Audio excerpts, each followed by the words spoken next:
BC సోదరులకి రాజకీయ ఆర్థిక స్వాతంత్రం వచ్చిందంటే దానికి కారణం అన్న విశ్వవిఖ్యాత నట సార్వభౌమ స్వర్గశ్రీ నందమూరి తారక రామారావు గారు 1982లో తెలుగుదేశం పార్టీని స్థాపించి బీసీ సోదరులకి పెద్దపీట వేసి రాజకీయంగా ఆర్థికంగా ఆనాడు ఆయన పైకి తీసుకొచ్చారు.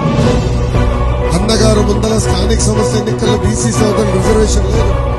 అలాంటిది ప్రత్యేక చట్టం తీసుకొచ్చి 24% బీసీ సోదరులకు రిజర్వేషన్ ఆనాడు అన్నగారు కల్పించారు.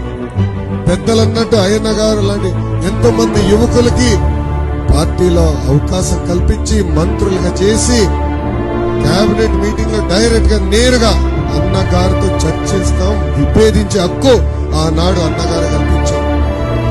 ఆనాడు దగ్గర నుంచి ఇప్పుడు చంద్రబాబు నాయుడు గారి వరకు బీసీ సోదరులకి అండగా నిలబడింది తెలుగుదేశం పార్టీ. ఆ 24% రిజర్వేషన్ ని మళ్ళీ 10% పెంచి 34% స్థానిక సంస్థల రిజర్వేషన్ కల్పించిన నాయకుడు మన నాయకుడు చంద్రబాబు నాయుడు గారు.